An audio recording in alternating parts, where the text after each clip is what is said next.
Chip, huh? So I got one with the SCM.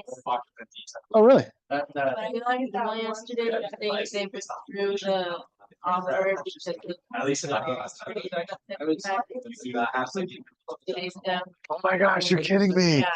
So That's like less than 48 hours. I mean, that's like, so I had gotten one from and I had emailed them saying, hey, thanks, but I'm going someone else.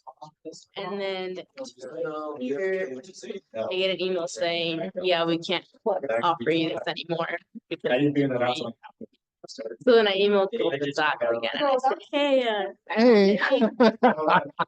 So we'll see if I And they haven't responded yet. yeah, so I'll see if I still have one. Wow. Yeah. If not, you start looking all over again. You have to, you're back on the. They always like want a year in advance. Oh, yeah. Oh, wow. So All right. Maybe we'll give it a couple days and we'll see if Goldman Sachs responds. yeah. And if they respond and they're like, Yeah. Frustrating. that's crazy. I didn't know that kind of executive order would have direct impact to the students at I mean, it makes sense. I just, wow. Yeah. So Wow. Could you work there for free? Could you work there for free if they didn't pay you? no. Probably not, but wow. That's crazy. I was so mad as well. Crazy. But I didn't know that. That responded. We'll see what happens. Yeah, I went logged in like well, said that If they're in the Broad Hills. everything was still there. It was like one day. So I like filled it out. Smart. That's crazy. That's crazy. Wow. Okay, let me know how it goes. Chill. Okay, we better start. It's time. How's it going? Did I answer that? Maybe ChatGPT answered the email for me. I'm just kidding. No, it was me. It was me. I promise. Oh, nice. That's good. I guess that's good. I don't know. I'm not your Spanish teacher, but good.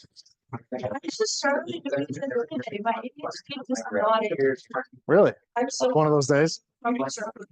Hey, no worries. We're all in this together. Just ask Brennan. This guy, he's on top of everything. Guess what he did over the weekend? He like worked ahead of schedule. No, I'm just kidding.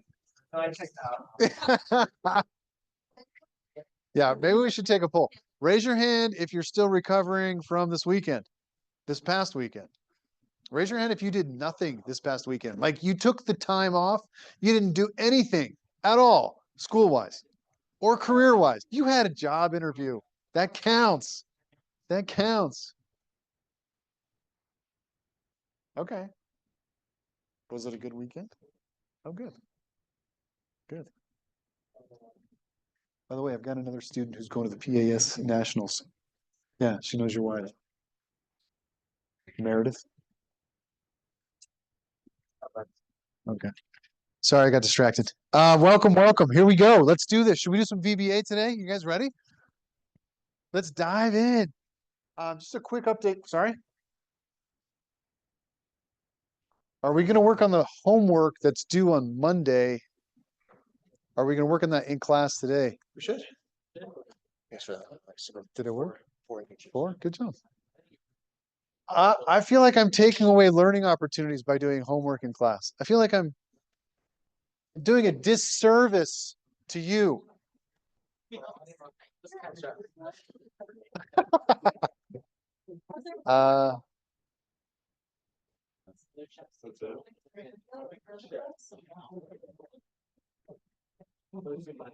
All right, Elise just makes a great point. Maybe we should start the homework today in class. You don't have to finish. We can just get you started. We'll just get you started.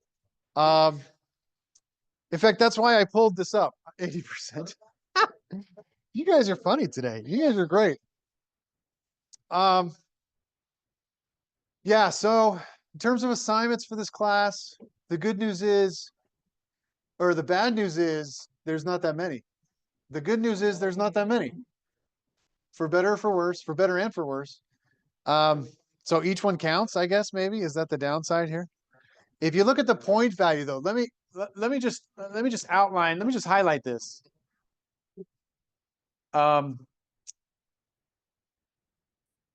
There's the homeworks and the projects, right? The homeworks are like 10 points each, right? So these are not big ones.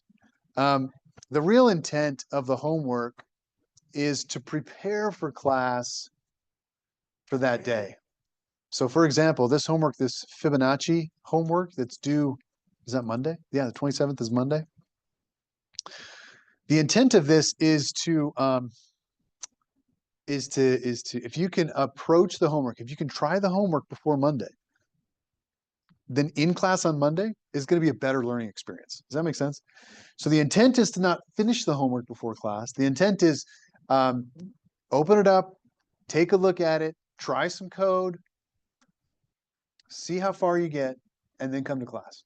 There's a better learning experience if you try the homework before you come. So why don't we do this? Why don't I let you try it out this weekend, come to class on Monday, and then we'll see how we do on Monday. How about that?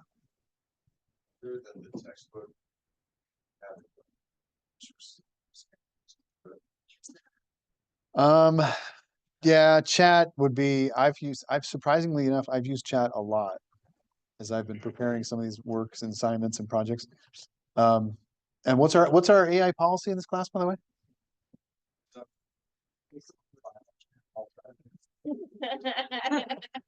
Brennan says, don't get caught.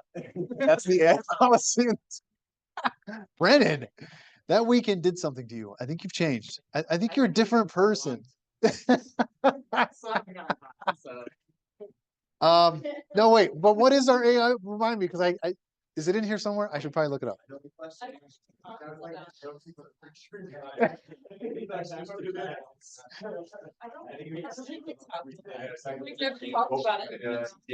Oh, is this a class we haven't talked about? Yep.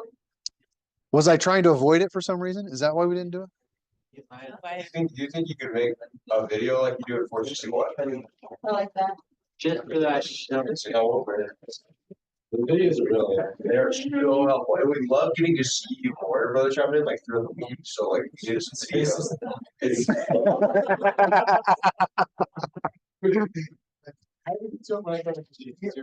There you go. There you go. Perfect. Perfect. Let's do this. I think I'm very comfortable AI in this class, similar to the other class this semester, which is use AI except on the finals. So everything except the midterm and the final. Wait, is that right? I think that's right. Double checking. I'm pretty sure that's right. Yeah, that's right. So everything except for the finals. So yeah, we should copy and paste this. In fact, should we just try this right now? Let's see how far chat gets us. Let's see. But before we do this, let's say a prayer. We need a prayer. I just decided I need a prayer. Before we use AI in class, I need a prayer. Who's going to say a prayer for us?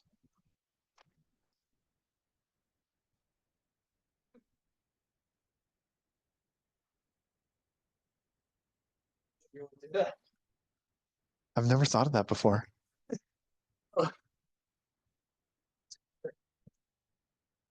I'll say it. Jared just had a very interesting proposition, and I'm still processing. We probably won't do it just because it's so. What if we ask ChatGPT to say a prayer for us today? Yeah. Isn't that kind of weird? Doesn't that feel weird? I mean, that feels a little bit weird. It's like, wait, you want ChatGPT to offer the prayer? I mean, what if it just comes up with the words? That's funny. And then we just, I don't know. That does seem weird. It does seem weird. I'll have to think about that. I mean, in some ways, I feel like it could be a better prayer than what I would say. You have faith in robot. Hey, that's some other vendor stuff. We're just, let's not. That's right. That's right. No AI girlfriends, right? Okay. Yeah, I'll have to think some more about that. That's actually kind of interesting. Okay, who wants to say the prayer then? If it's not ChatGPT, Justice does. You just got volunteered. Your seatmate there volunteered you.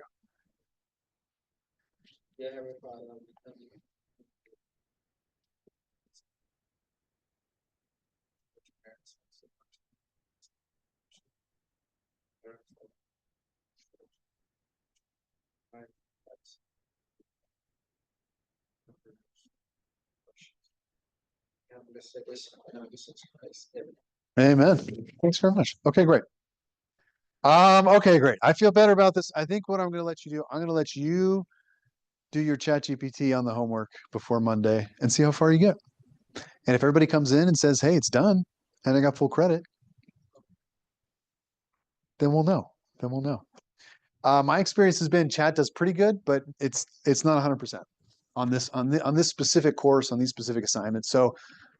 So I would be hesitant if I were you. I would be hesitant to say ChatGPT do this and then automatically submit the assignment. I would be hesitant to do that, right? I would be more interested in saying, Chat, here's the assignment. What code can you spit out? Put it into Excel, run it, and then try to debug it. I think that's a very interesting approach.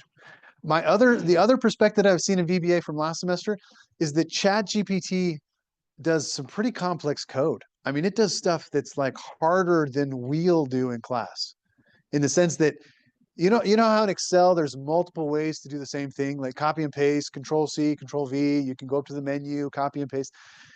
ChatGPT and VBA, I think it tries to be really, really, really strong, and so the VBA code is like it's like bloated. It's like bloated VBA code. It gets the job done, but it's like shooting a squirrel with a shotgun. I mean, it's like it's a little bit overboard from a coding perspective.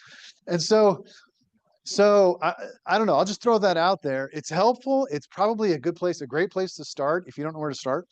But it's probably not foolproof.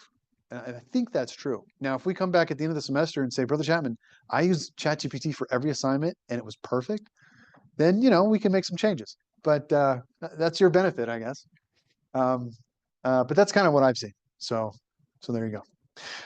What I think I'd like to do is just go ahead and dive in to our next topic here, and that is, what's the topic? Built-in objects and collections. Okay, so if we take a second and pause and see where we've come from, we talked about objects. What are the two characteristics of objects?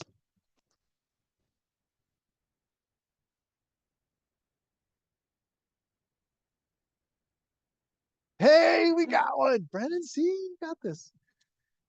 A weekend well spent is what I'm thinking. And what's the other characteristic? So objects have properties which describe it. What's the other characteristic of an object? Method. Yeah, very good. It's like the activity. What does the object do? So VBA is considered an object-oriented language. So all the commands are based off a particular object, right? The objects have properties and they have methods. Very good. We've talked about variables and constants. So we talked about what a variable is, and that's like a location in memory that it stores information. And then we talked last time about some macros. We edited and ran some macros. Today we're going to get into collections, collections of objects and some built-in objects. So we're pushing down the objects. Coming up next week, we'll do some loops, and we'll start to write some VBAs from scratch. Loops, in my opinion, is pretty exciting because loops is where we start to get beyond what we can do with macros, just recording macros. Loops, and for that matter, the rest of the course, we're going to pass BA 215 next week, and we are going to progress into a whole nother dimension of VBA and powerful skill sets beyond 215. I mean, if you're pretty good at 215, you can get to this point in the class and be like, yeah, okay, I kind of understand most of this. But starting next week with loops, this is where we really start to separate out from the people that can record a macro versus the people that can actually write a macro and do loops in it. Loops is a pretty cool, it's a pretty cool differentiator in VBA. Oh yeah, and the other thing I brought up, and I forgot to mention this too, on the assignment. So we do have assignment due on Monday. And then we have another one due, what is that, the week after that? The following Monday and Wednesday. So that week's a little bit tighter with 2 assignments. These aren't too bad in terms of time and effort. They're just 10 points. The first project is actually due next week. And this one is 40 points. So if you just looking at the points, right? This is probably going to take you at least 4 times as much effort as one of these homework problems. So you might want to take a look at this as well over the weekend and begin looking at that project. This one it's more from an investment perspective, but still has value for us in supply chain. So if you look at that, you can start that. I highly recommend it. You can download it. And this starts to get into some of the more heavier coding that we'll do in the course is in these projects. So let me see if I can pull this up real quick. I don't want to do this. Oh, I got to unblock it. I always forget that.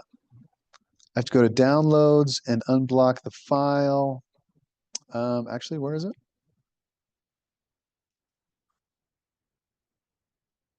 Let me put it in downloads and then I'll unblock it. Properties, unblock, click OK. And too many posts were made to a semaphore. What is that? Wow. Never seen that before. Let's see if it works.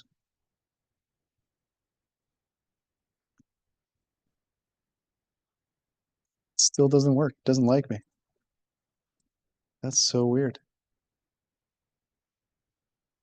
Let me see if I can take off the README.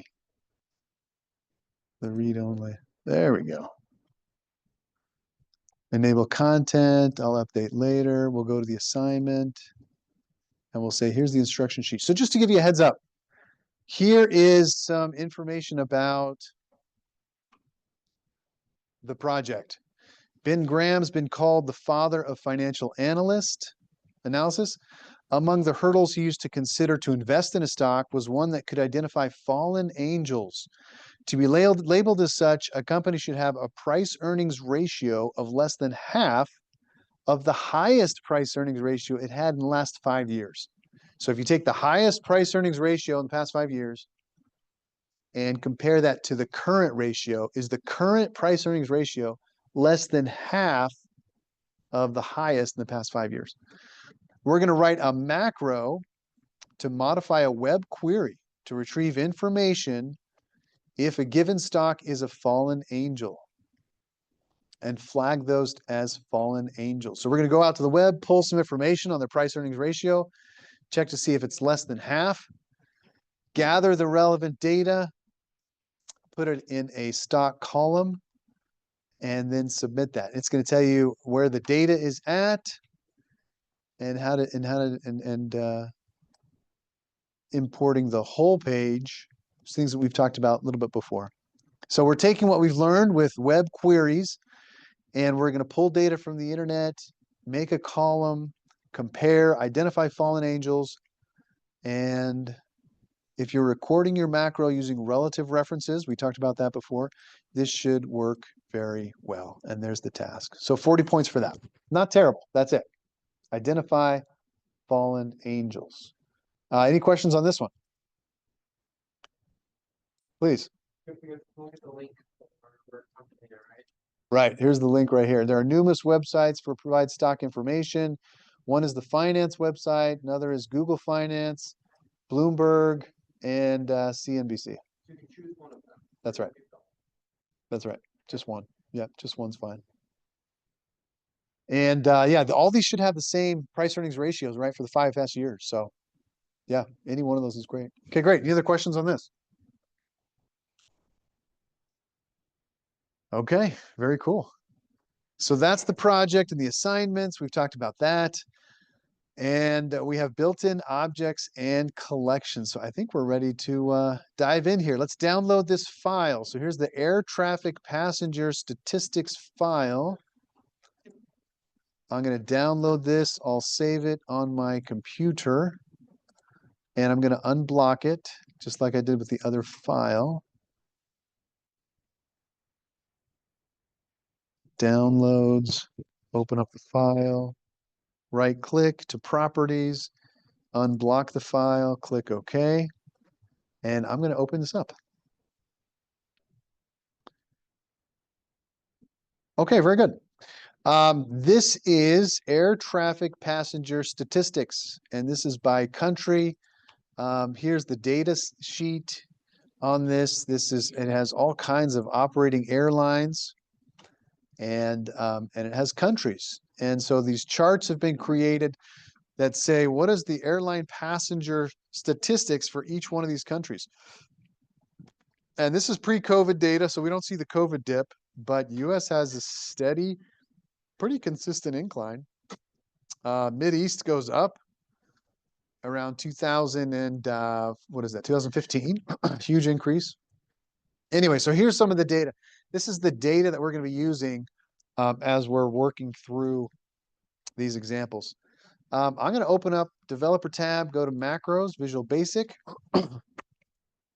and here's my window. So here's the window. I don't have my project viewer and my properties window open. I can go to those if I click on View, Project Explorer, View, Properties window. Those will pull up. Those will tell me some information about this project and the properties for each of these objects. I'm going to just go ahead and insert a module. Let's insert a module. So I'll come to Insert, click on Module, and now we can write our VBA code down here. Okay, so at a high level, what's a collection? A collection is a collection of objects. It's a collection of things. So let's do a demo here, and I'll type sub sheet demo, and that's how we'll start our VBA today. I'm going to do a demo using sheets as our collections, the things that we want to have a collection of, multiple sheets. Okay. So let's do this. Let's debug, and let's say, what if I were to ask, what are the number of open sheets in this workbook? I could do debug.print, and we're going to say this workbook dot worksheets dot count. So this workbook is an interesting object. It's talking directly about this Excel file, right? This workbook. It recognizes that. So VBA recognizes, okay, you're really talking about the workbook that you're in right now. That's this workbook. And within that workbook, there's a collection of sheets. And so there's a dot worksheets here. That's a property of this workbook, worksheets. And I'm going to do one more dot count. This is a method of the worksheets object. So this is saying, what's the count of the number of worksheets in this workbook? If I run this and come up, hit play, it will print to my immediate window, which is 2. Where does the 2 come from? Well, we have two sheets. We have one sheet here and one sheet here.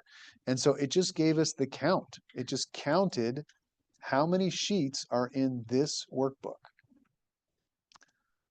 What if we wanted to add a workbook? We would say this, or worksheet. We would say this workbook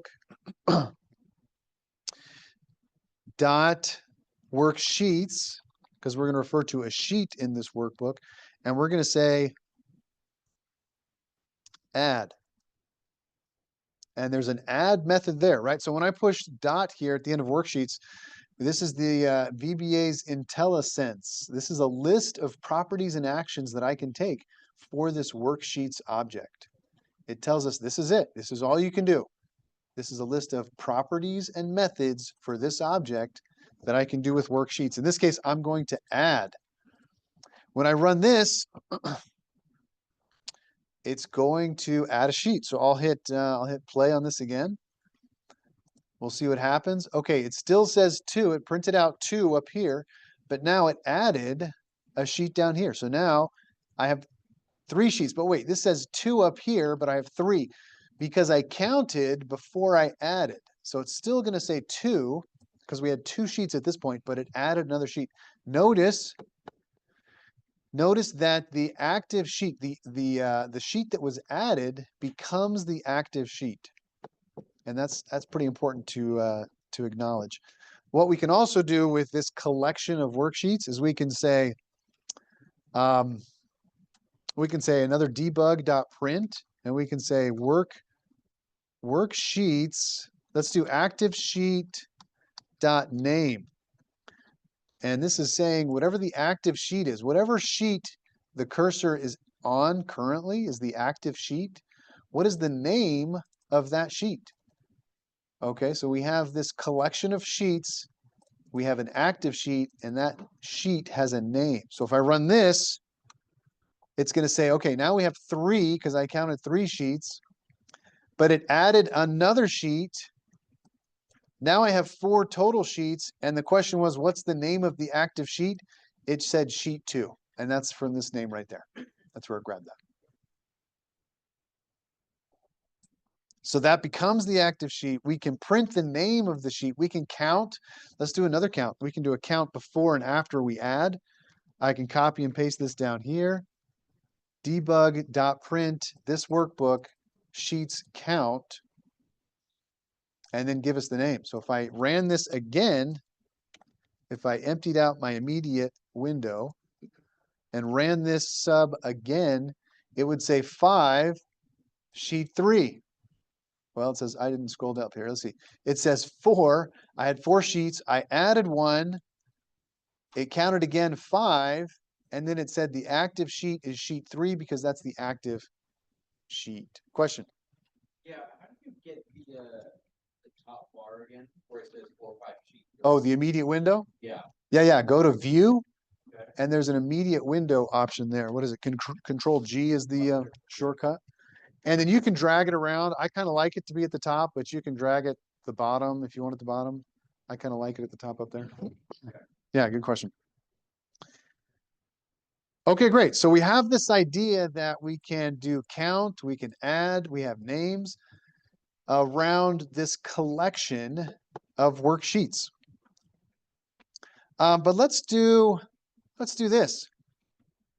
Let's come back up here to the top and let's create a variable. I'm going to create a variable dim ws as object. And we talked about this last time as well, where this is now, what kind of variable is this? This is an object variable, right? Before we could have done another variable. We've done, what are some of the variables we've done? Did we do row as long? I think we did row as long before, maybe? I can't remember which variables we've done. But when I say dim ws as object, ws in my own mind could stand for worksheet, right? So I'm saying I'm going to create a variable. It's going to be an object variable. And the benefit here is I'm going to point a reference to whatever worksheet this is. So I'm creating a reference. It's like a URL, a pointer saying, hey, this is an object. I want you to recognize it. I want you to point to a specific object. So I could come down here and I could say on this line, set ws equal to the worksheet that we just added, or that we're going to add. So instead of just this workbook.worksheets.add, I can actually create an object and I can assign this new worksheet to this object. The benefit of that is I can come down here and I can say debug.print ws dot. And when ws is set, this allows me to say I can use ws and I can say, give me what the name is of that object. I can use all of the properties and methods assigned to objects that a worksheet object has, right? ws.name, it's saying, oh, okay, you're saying you want this object. We know what the object is because we set it down here. You want the name of that sheet that we set right here. So give me the name of this WS object. So if I run this, and by the way, I can do step into, I can run this one line at a time. If I click on F8, it'll highlight one row at a time, and it will run just one row. So I ran this, I hit F8, it counted 5 worksheets. I have 5 worksheets in the file. It's going to create an object now. It's saying, okay, we're going to set up this sheet as the WS object. So now I'm in break mode because I have this yellow highlight code here. I can come up here and say, this new worksheet is my object. I can come up here and say, what is the name of this object? ws.name, and it will give me the name right there because I'm in break mode. I'm like in the middle of running this. I haven't finished running it. So this is still in memory, and I can call what the name is up here. If I continue to run, I hit F8 again. This is going to count again how many sheets there are in the workbook. Right now we did 5 up here from this count. I'll hit F8 again, and it's 6 because we have 6 sheets now. Now it's saying whatever the active sheet.name is, print that name, and now it's saying debug print ws.name. What is this going to print out?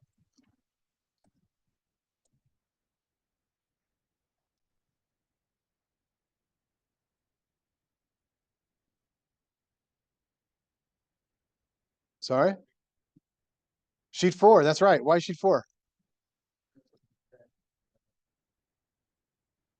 That's right. That's the new one that we added. And that's what WS is, because that's where we set this WS is the new one we added, and it's going to print sheet 4. That's right. So if I do F8, it'll print sheet 4 again for us. And then end sub, I can end the sub like that. Okay, very good. Questions on this? Please. Yeah, good question. The debug print is usually only used when we're writing code, and it puts the answer up here in the media window. So we can see the output of it, and we can test. Is this what I expected it to do? Is this not what I expected it to do? You don't usually use debug print for the end user because it doesn't print anything to the sheet. It just prints to the immediate window.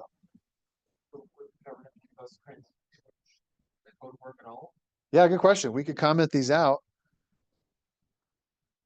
and it would still work, but we wouldn't see anything in the immediate window. All right, so if I come down here, it's going to add a sheet. It'll add sheet 5, and it'll set the sheet to that object, WS, but it won't print anything up here. Ready? Let me run this. There it is. There's our sheet 5, nothing printed. So yeah, debug print is not required to run any code.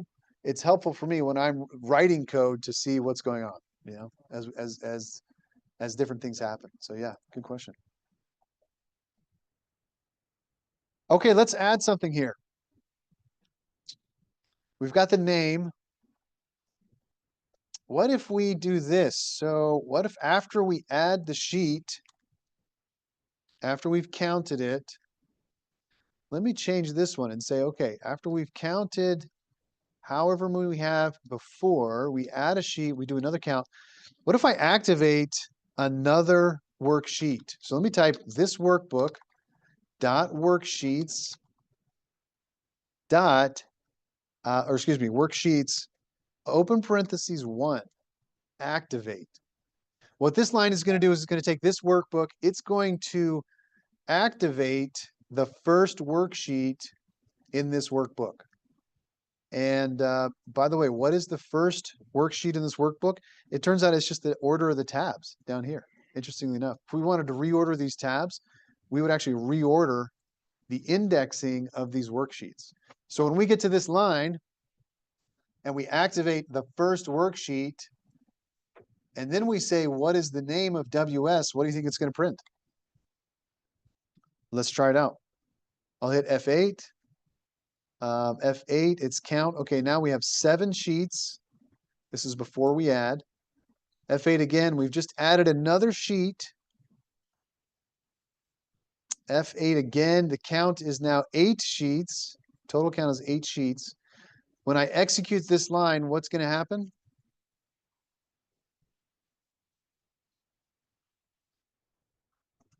It's going to go back to the first one. That's right. And it's going to activate this air traffic passenger statistics sheet. And then when I print the name, what name is this going to print?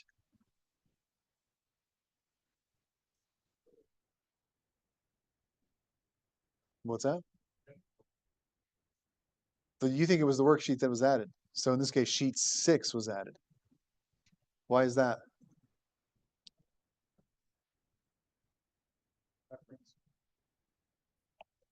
That's it. Very good. Maybe I'm going too slow today. I feel like you guys are getting this. Yeah, the WS is still referencing the one that was added, not the active worksheet. So when I hit F8, it's going to print sheet 6 because sheet 6 is the one that was originally referenced to that WS object. Very good. So even though we activate a sheet, that doesn't change the reference to the WS object. Please. Same values you are, but it's not changing over. It's not changing the workbook or the worksheet. Those sheets are being added. It's giving me like sheet 4, sheet 5, sheet 6. Up here? It's not changing. Workbook itself. Those sheets are. Yeah, but it's, Do you have more than one workbook open? More than one Excel file?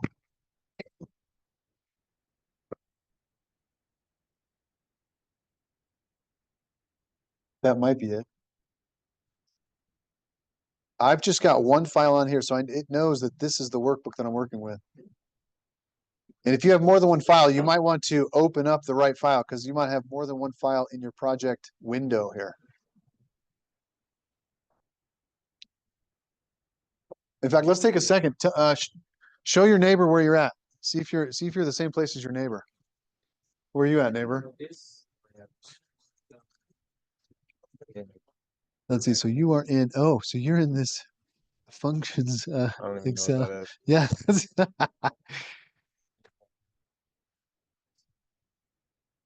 Yeah. Go back to your VBA. Yeah. So you got this one open, but it turns out you know how we had the Atlas file. right. We added that. So the funcris. I don't even know how to pronounce it. Function something is like a special file. So what you need to do is you need to drag your module. Can you drag it? That module 1? Yeah. See if you can drag it up. Right now, right there. Yes. Yep. There you go. Now that's where your sheets are being created up there in that file. What the heck happens here then? What's been going on here?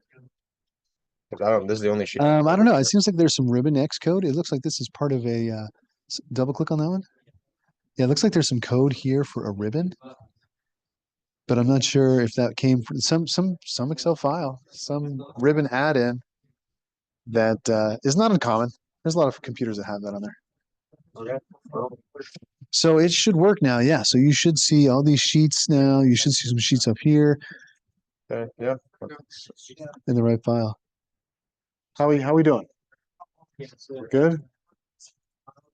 Sounds like you know what you're talking about.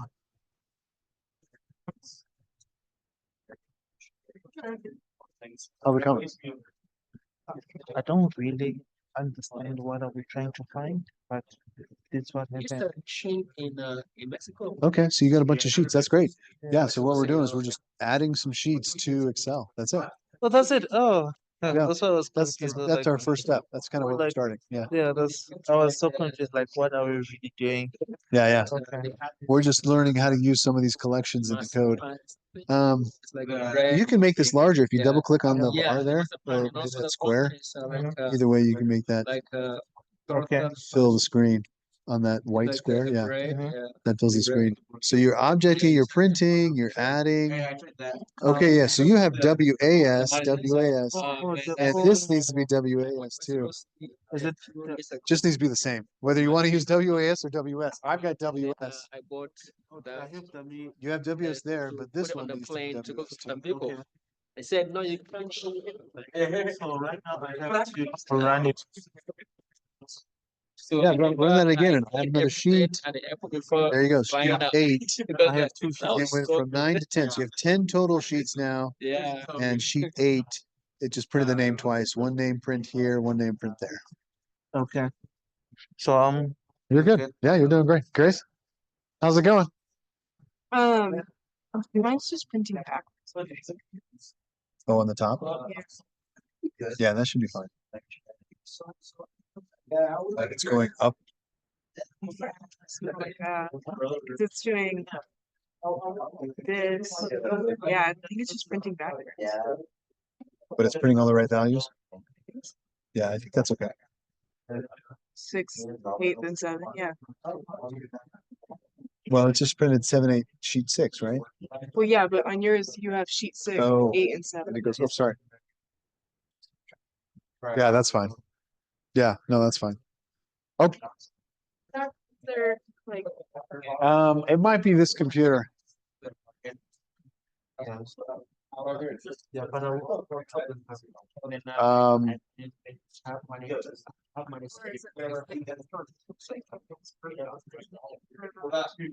the setting time. there might be. I'm not familiar with it though. I mean, I could dig in, figure it out. No, that's great. Yeah. Yeah, I had to that's good. re-download my parallels because every time I looked at it, it was like it's like Oh, interesting. Wow, you had to start from scratch. Ouch.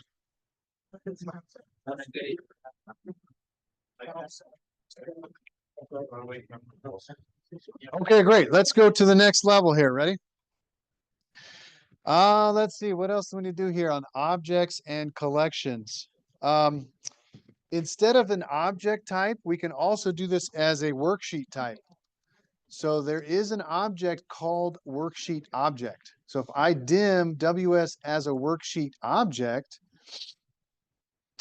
then we're narrowing in on the properties and methods that we can do with this particular object. And specifically, when I come down here to debug print WS dot, we have an IntelliSense on this object that we created, which is pretty cool. We created the WS object, and Excel VBA recognizes the properties and methods of a worksheet object. That's pretty helpful, right? If we wanted to play with sheets and we wanted to assign a new sheet this name WS to the new sheet, we can use that WS in other places in our code instead of having to write out this workbook dot worksheets dot this worksheet.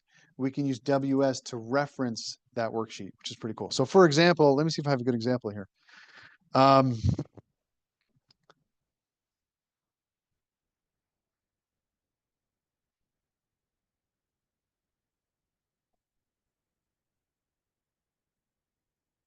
If we go to this one, if we say this workbook dot worksheets, and I can call the name here of charts.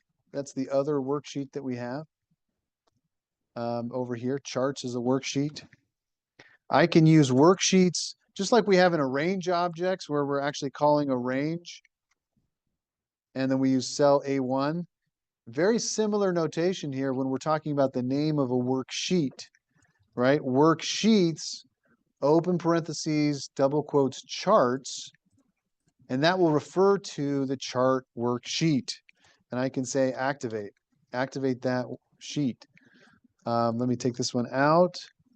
So let me take one of these debug print counts out too. We don't need to count everything. Let's add a sheet. We'll count the total worksheets and we'll activate the chart sheet. And then we'll debug print WS. In fact, let's do this. Let's change the name. Actually, will this work? Can we change the name by saying ws.name is equal to new sheet? Let's try it. So I will run this. I'll do F8. I've added a sheet. Notice the new sheet that's added becomes the active sheet. I've done the count. I'm up to 9 now. And I'm going to run this line. It's going to activate the charts sheet And now I said ws.name equals new sheet. So it should have added new sheet to the name of the sheet that I added. How about there it is. So I actually changed the name of the sheet that I added up here to be new sheet down here. That was the one we just added. And then I activated, or I activated first, and then I changed the name of the sheet that I wasn't even on. So I activated the chart sheet, but I changed the sheet name of the WS sheet. Okay, pretty cool. So this is an example. So all of this is just an example that with these collections, with collections of sheets, we can add, we can count, we can activate, all with these kinds of properties and methods within this collection.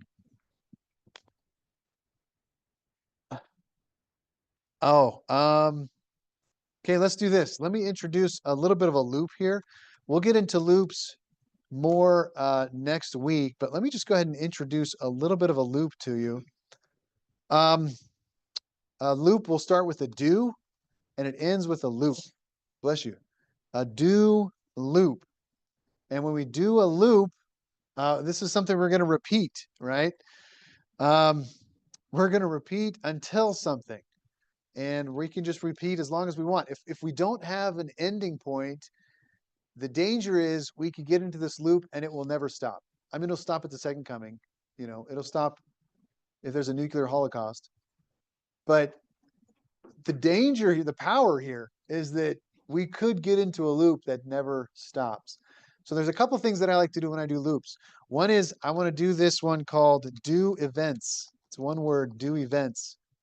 When I put that inside of a do loop, what that does is it's going to pause for just a millisecond. You won't even notice it. And it's going to say, hey, do you need me for anything? Or should I just keep running this loop? And it will pause. This will allow me to break out of the loop if I need to break, to pause the code, to stop the code. So I like to put in do events as a way for me to, if on accident, I didn't finish writing the code and it just keeps going and never stops, this allows me to stop it, right? The other thing I like to do is I like to save my file before I run a loop. I like to save my file before I run the loop. In the case I get into a never-ending loop, I need to save it so I don't lose the code, right? I save it, then I run the code, and worst case scenario, I kill my Excel and I go back into the file and the code is still there. So those are the two things I like to do with do loops. Put in do events, and I like to save my file. I can save right here. This will save the file, the whole file, if I click on save right here. So for this do loop, let's do this. Let's do a counter here. I'm going to dim x as integer. So I'm going to create a variable. X is my variable. I'm going to define x as 1.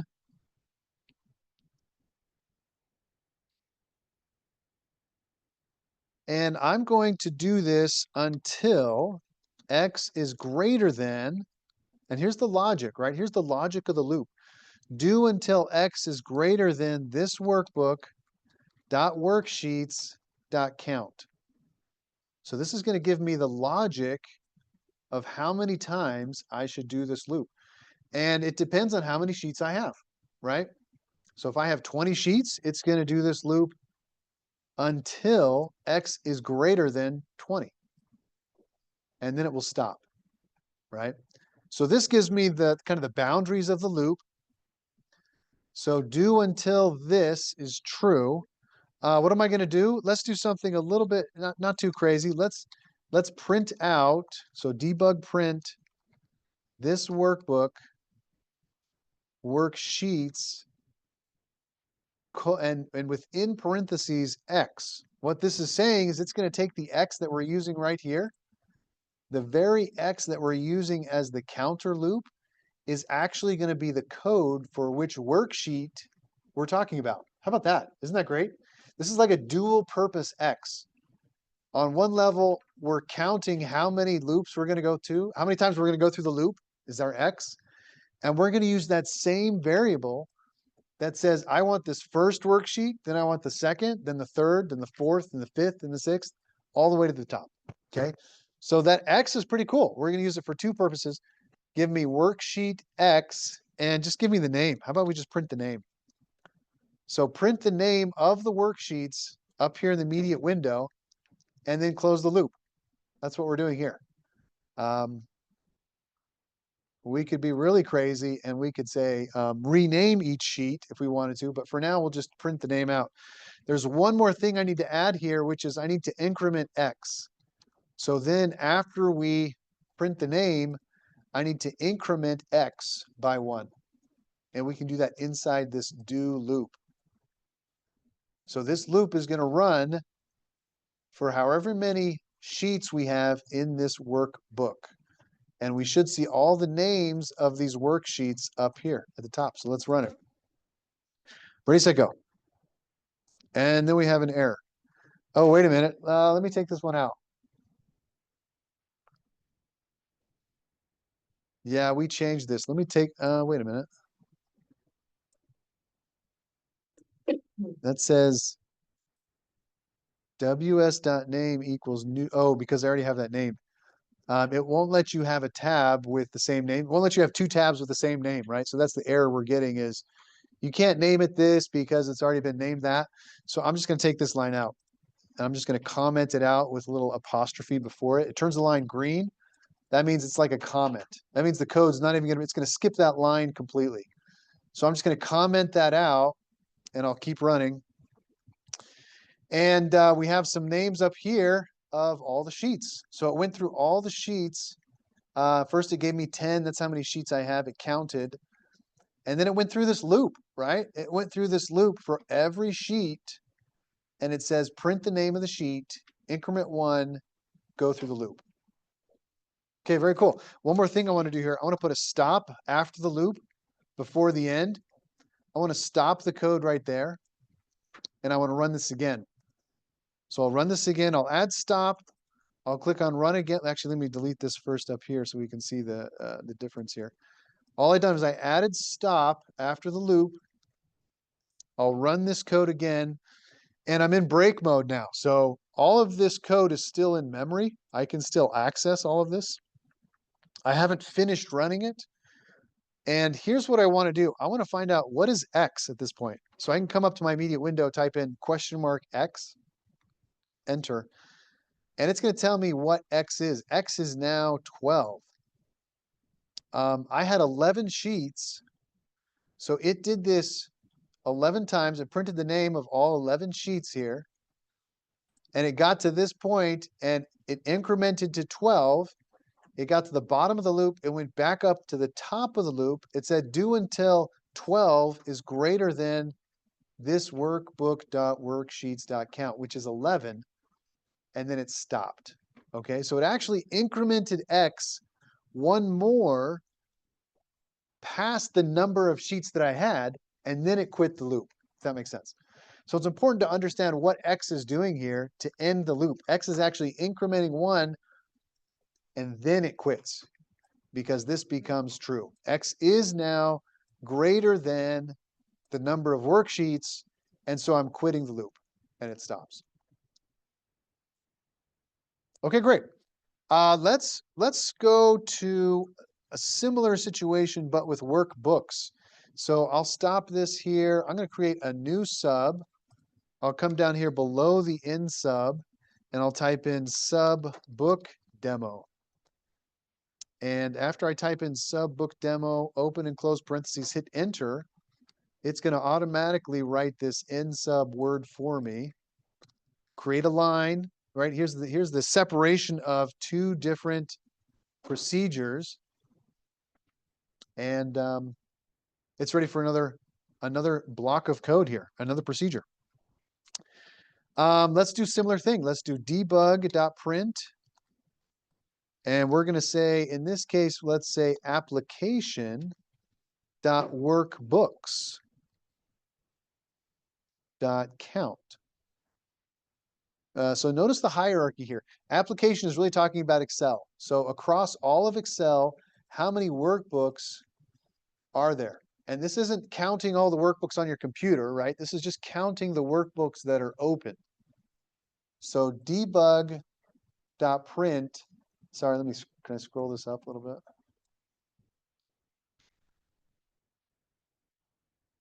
Application.workbooks.count. If I run this, let me empty out my immediate window. Maybe put this up a little bit higher. How many should it present? How many should it print? It's going to print one. I have one file open. It's this air traffic. Anybody have more than one file open on their computer? How many? You got two. Okay, so it prints two. And you got more than two? Anybody in here the person who has like 20 Excel files open at the same time?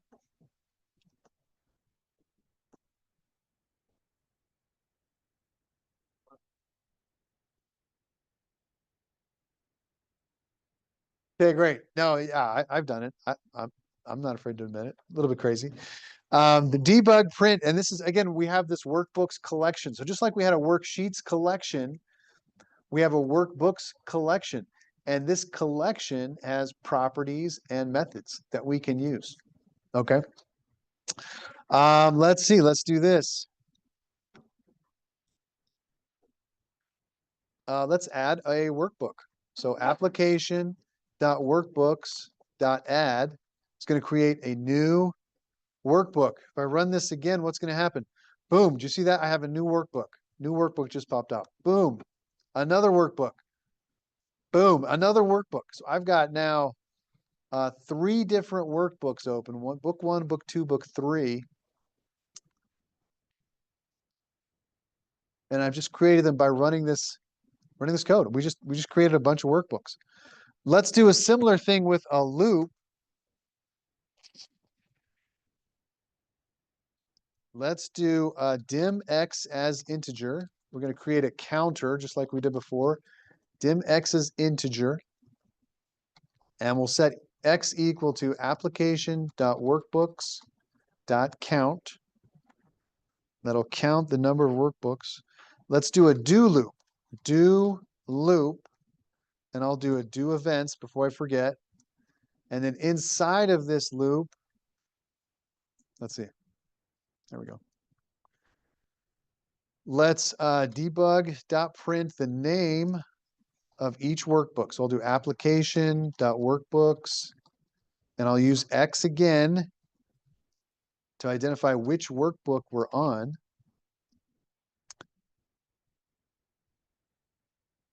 And then I'll increment the X. X equals X plus 1. And we'll run that. And so what this is saying is first we'll add another workbook. We'll count the total number of workbooks. We'll print the name of each workbook, right? We're going to do this loop. We're going to go through each workbook because we have an X here. We're going to increment X, and it's going to go through all these workbooks and print out the name and then quit. Last thing we need here is an until. Otherwise this thing is just going to keep going, right? It's never going to quit. It's just going to keep going.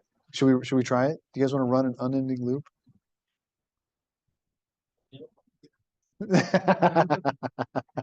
That's pretty good.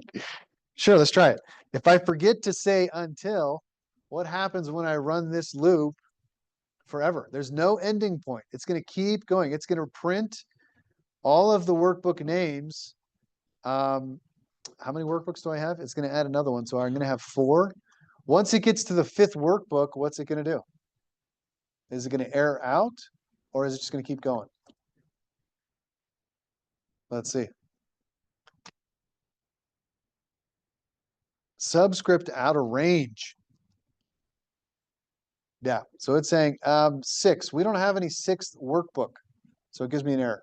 It says, no, there's no 6th workbook. Sorry, there's no name. I can't give you a name. So it gave me an error. So it was not an unending loop. But instead of doing that, let me stop that here. Let's put in an until. Let's do until X is less than 2. In fact, let's do this. Let's do this. Because X is going to start with the total count, we want X to go down, not up, right? So instead of adding 1, I'm going to subtract 1 in here. So again, we're starting with the total count. We're starting with the total number of workbooks. And I have 4 at this point that are open. So let's do until X is less than 2. So we're going to come down. So it's going to print the name of the last workbook and come down because we're going to do X equals X minus 1. If you still have X plus 1 in here, that might be an unending loop. You might be unlucky enough to have an unending loop because your X is going to go up and now you probably hit an error message. So maybe not. You'll miss it out. But it's not going to work. Make sure you have X equals X minus 1 here. And let's run this. Ready, set, go. Okay, so if I come up here to the top, what are the books? Oh, it's a little bit messy. Let me try it again because I didn't erase my immediate window. Let me run this one more time. Book demo. What do we have? We have 6. So it counted the number of workbooks open. It added another one. And then it printed the names of all 6. Now, wait a minute, Brother Chapman. What about this one right here? What about the air traffic passenger statistics? How come that name didn't print here?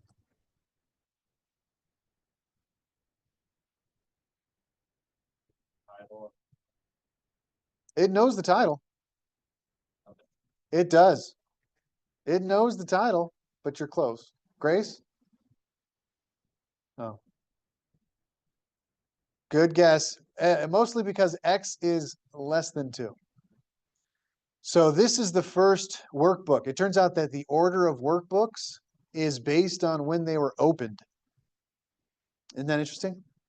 So Excel knows which workbook was opened first.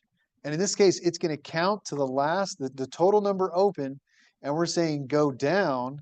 And it's going to print the name 654321. This was actually the second workbook open, right? So when it goes to 1, we're saying get out of the loop. So that's the reason why it did not print that last name, is because we told it to stop when X was less than 2. Comment, question, stretch? Oh, okay. What was your question?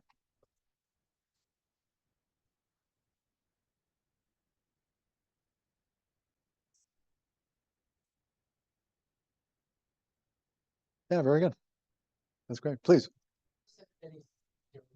You have X located before we hit WS. You need to have the div actually has what sure worksheet. Have div. Yeah, that's right. You have to create that variable before you can use it. Yep. And that's how to do it. That's how you create that variables with dim. Now you can use it. Yeah. Great. Good question. Another hand, please, Carter. So when would this, like creating a macro like this, when would it be? Like in the workforce, like you're given an Excel sheet or something or a task, and you're like, okay, this is something I can create this macro. Yeah, very good. Gosh, there's lots of one example that comes to my mind real quick is let's say you're given multiple files. Let's say you have 50 Excel files that you're asked to consolidate into one report. And let's say this is an old server that's dumped off monthly reports for 50 months. What's that, 4 years? Over 4 years of data. And so your job as an intern, they hire interns to do this, right? Is to go into all these 50 pages, all these 50 files, pull out a specific piece of information from each of those files and consolidate it into one file. I mean, we're talking 30 seconds, maybe a minute for 50 files, right? Because we know that workbooks are a collection, we can open a workbook, we can close it. In fact, I was just going to do the closing part, right? We can now work through this loop and we can close each one of these. So we can automatically with VBA open the workbook, go to the sheet, pull that information out, copy it to another workbook, close this workbook, open another workbook, copy that out, paste it into this one. We can do that 50 times in like a minute, less than a minute.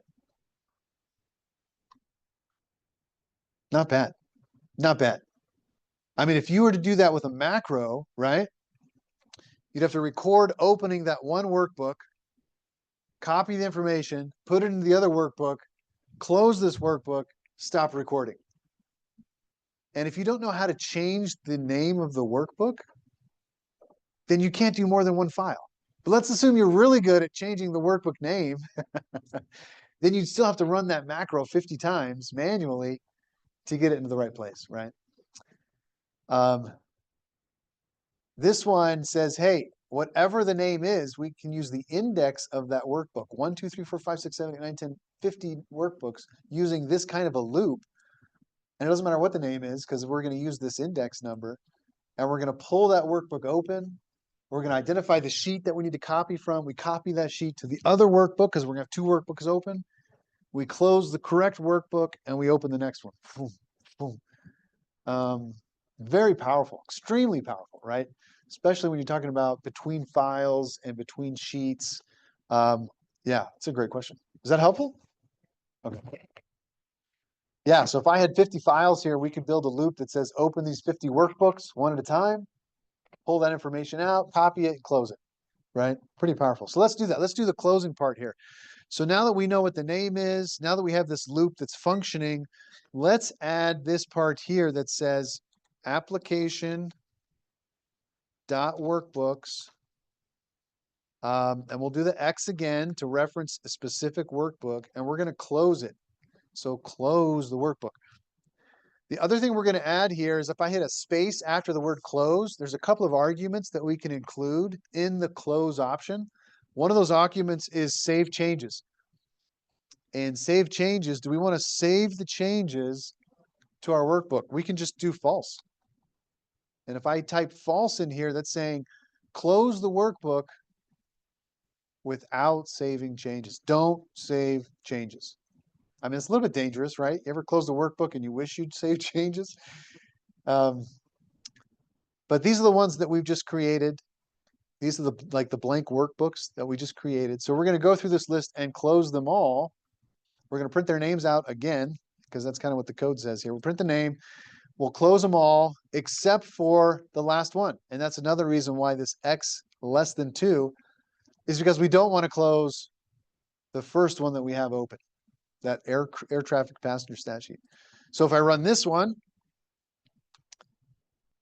it's going to go close them all except for air traffic passenger statistics. And that one's still open. It's closed them all. And here's all the names of them right there.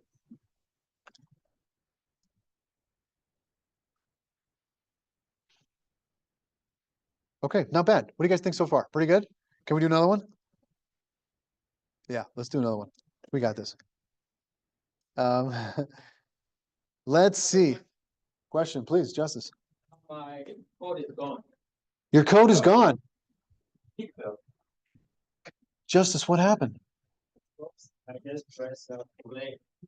And it closed everything. Did you save it before you ran it? Oh. Well, I'm saying right well, now. Very good. So did you have until X is less than 2? I think when you now we are told how to save it, I save it and that was it. Okay, so if you open it back up, will it have the code in there? Well, how do I get it back? Depends where you saved the file, the actual file. Air traffic passengers. Did you save that in your downloads file? Yeah. Yeah, open that file up and then go back to the Visual Basic and see if the code is still there. If you saved it, it should still be there.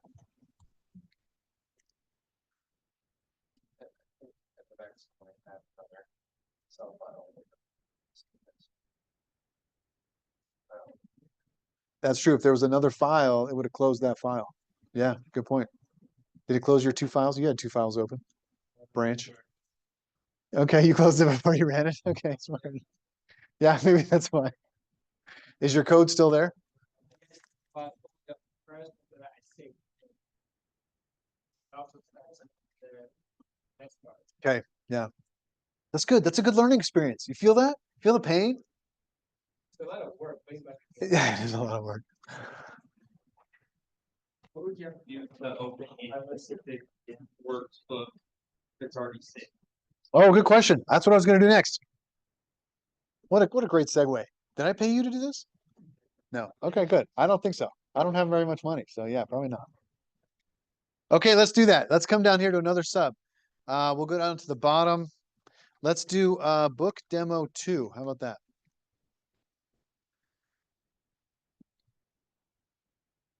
that? Let's debug application, just like we did before. Workbooks dot count. That's going to give us the count of workbooks. And let's do this.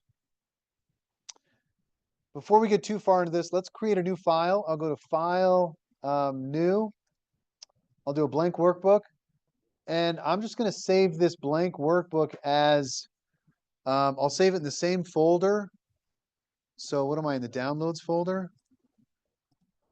Yeah, I'm in the downloads folder. I'm going to say this is a regular workbook. I'm going to call this salary reduction proposal. If you ever wanted to start a virus, not that I'm telling you to do this, right? This is not. And if you named if you had like a USB disk or something, and you taped the name of it, calling it salary reduction proposal, and just dropped it in the parking lot somewhere, that would totally be opened on some employee's computer machine, right? I'm just saying. Okay, maybe not totally. I'm just going to save a blank file. Salary reduction proposal is the name. I'll just close the file. That's the file we're going to open. That's what we're going to go for. So again, I just created a blank Excel and I saved it as salary reduction proposal. So now that I have a file that I know I want to open, let's open it. So I'll come down here and I'll say application.workbooks.open. What am I going to open? I'm going to open a file. Now I could do this. I could say the file name, right? Salary, what is it? Reduction proposal.xlsx. That could probably work. The better way to do this is to be very explicit about the path. Where is this file at? So then I could say this workbook, it's talking about this workbook that I'm in, dot path, and concatenate that with the name of the file, right? So here's the open command, application.workbooks.open. And this is, okay, this is the path where this file's at. And it's in the same folder I'm in, right? So this is going to be the path. In fact, I could come up here and I could just type in my immediate window, this workbook.path, and it would show me what the path is to this workbook that I'm in right now, this air traffic passenger. This is the path of that workbook. And I'm saying, okay, using the same path, I want you to open the file that's named this. Notice the backslash there. You need that backslash at the front of the name to include that, right? So if I came up here and I could say this, just to test the code out, right? This, let me just copy this. This workbook.path and salary reduction proposal, when the code runs that line, it's going to know exactly where that file's at. So that's just being very explicit with that file. Okay, after it opens, let's do another count. We'll do a debug.print application.workbooks.count. Our count should go up by 1, right? Because we have another workbook open. And then let's close it. Application.workbooks.close. And which one are we going to close? It turns out this one's a little bit different on the command. We're going to actually include the name here. So I'm going to include the name here, salary reduction proposal .xl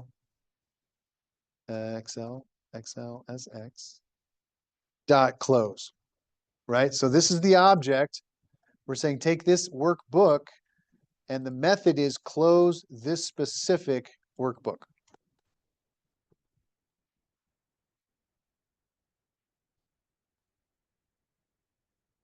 Okay, so what have we got so here? So we're going to run this this procedure, this sub. It's going to count the number of workbooks, which right now I have 1 workbook open.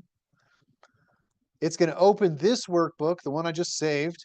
It's going to do another count for me, and then it's going to close that workbook, right? So let me take this out up here. Let me run this.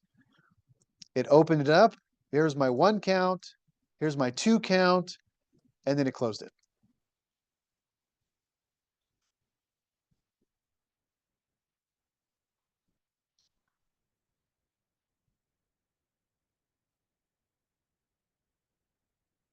Okay, let's do one more thing here. Let's, after we open this, let's add a worksheet to it, okay? And then we'll close it. How about that? So we'll open the file, add a worksheet to the one we opened, and close it. And the way I'll do that is I'll come up here. I'm going to do an object. I'll do WB, dim WB as workbook. And then I'm going to come down here and set the workbook to the one that we're going to open. Set WB equal to this application workbook. Let me widen this out a little bit. So I've created this new object, this new variable. It's an object variable. WB as workbook. I'm going to set WB to application.workbooks.open. Now I have to do this a little bit differently because I'm setting it to WB. So what I'm going to do differently is I'm going to take this out and I'm going to say open parentheses and close parentheses. And I'm going to take this backslash out. I want to open this specifically because I'm setting this object variable. I have to do a little bit different on the code. I'm going to open this particular file and I'm going to put that reference to that file into this WB. Now, once it's opened, I can come in here and I can say WB.worksheets.add. So I'm using my workbooks collection to open it. I'm using my worksheets collection to add a worksheet to this file that's open.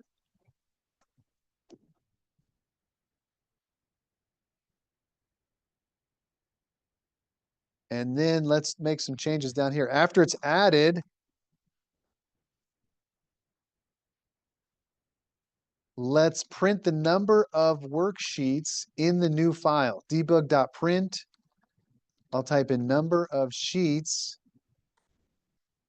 And then I'm going to call the file with WB worksheets.count. And then I'm going to close the file by saying WB.close. And because I want to save the changes, I'll type in true after that. And then I'll take these bottom 2 lines out. We don't need those anymore. So after the add, we've added a worksheet into this file that we opened. We're going to debug print up here what the number of sheets is, and we're going to count the sheets in this file. Then we're going to close it and save the changes. Okay, ready, set, go. Let's run this. Okay, so 1 is the number of workbooks currently open. Then we opened this file. We added a sheet to it. We counted the sheets. It says there's now 2 sheets in the file. And then we close the file and save it. So if I go back to the file, if I go back to my downloads folder, open up the salary reduction proposal file, there should be 2 sheets. There it is, sheet 1 and sheet 2. Okay, not bad. Let's take a 5-minute, no, let's take 30 seconds. Tell your neighbor where you're at. Neighbor, where are you at? I think I got it right.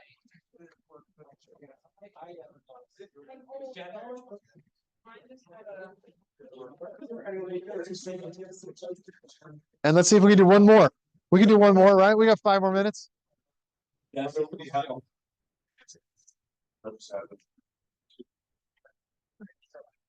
What happened? I got lost, so I'm gonna watch it. Yeah, Oh, okay. I think I'm lost. Do I have to? Oh yeah, so this part, take out this workbook.path. I have to take this out. Yeah, take that out. Everything. When we nope, just until the open. Okay. Right after the open. See where it says set WB equals application.workbooks.open. So type in open. Open. And then do the open parentheses. So delete the and. Yeah, exactly. And then take out the backslash before the S. Yeah, and that should work. Yeah, but anyways, yeah, is it okay? 'Cause I couldn't- Debug. Applications that were account. Yeah, take out these bottom two lines.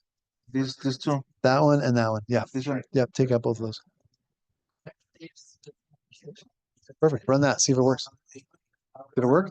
No, wait. Did I have to save an Excel file first? Yeah. Yeah. Yeah. So you should have made this file right there. Like just a new one. Yeah. Yeah. Like a blank file. Do file new. Up here, go to file new. Click on new. Uh-huh. Click on blank. Yeah. Yeah. Perfect. And then just do file save as. And then just save it as that name. Do browse.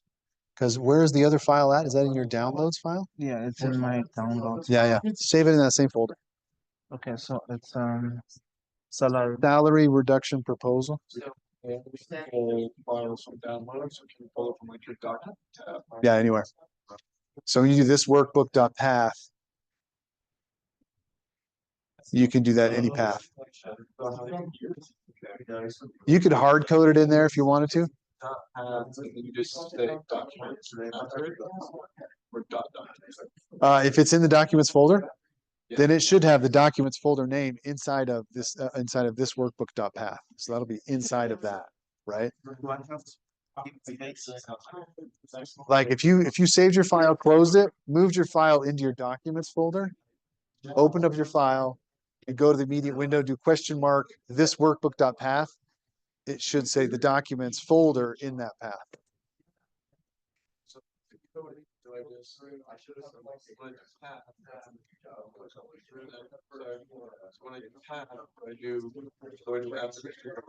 Just the file name.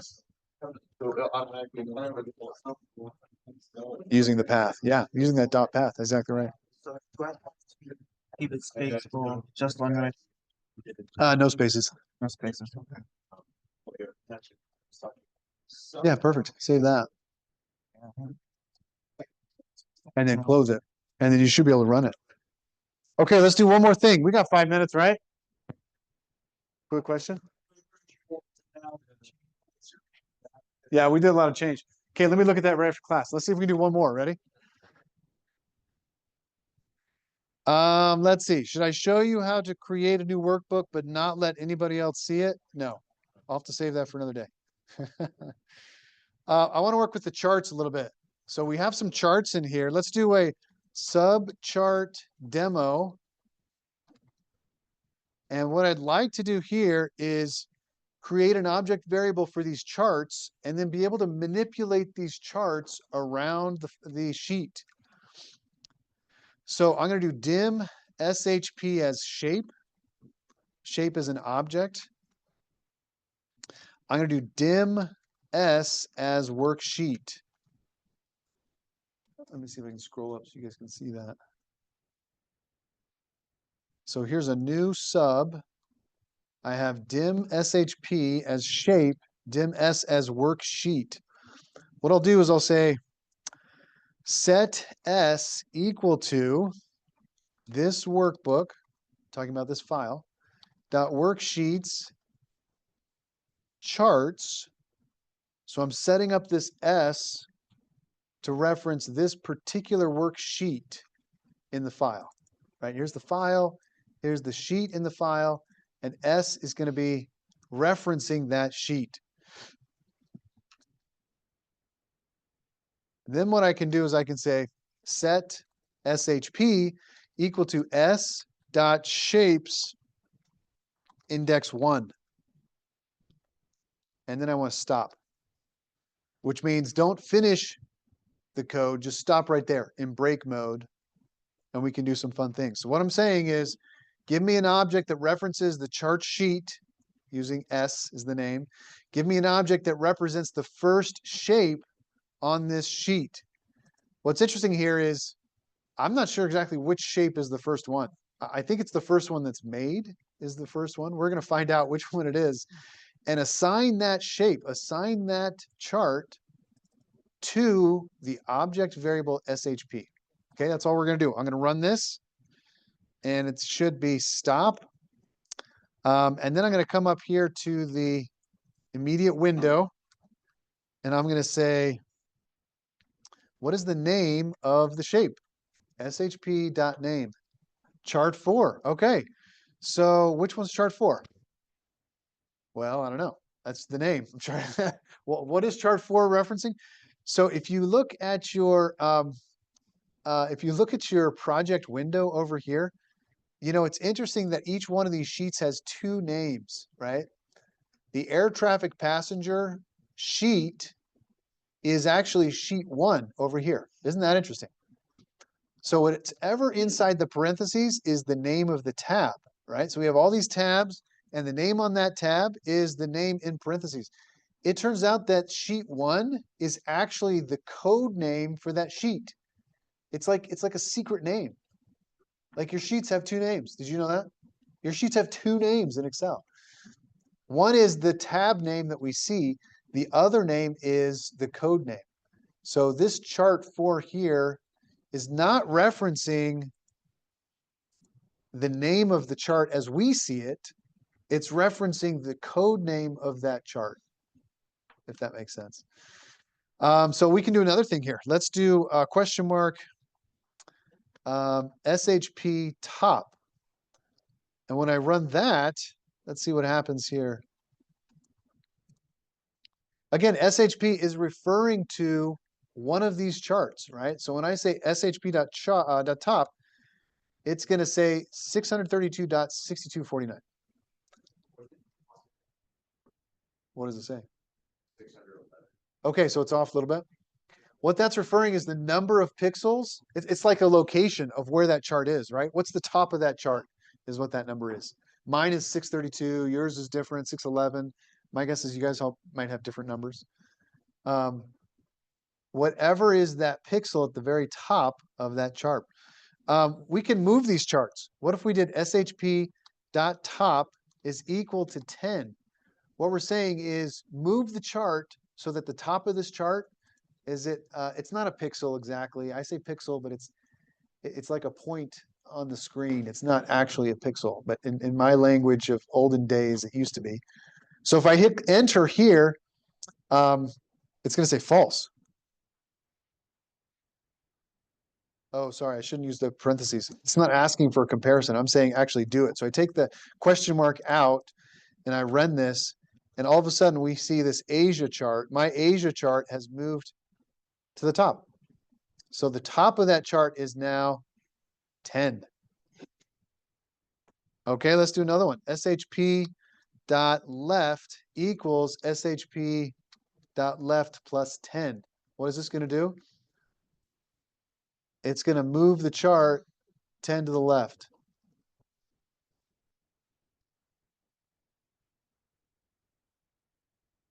Well, actually to the right, right? Because we're adding 10. Sorry.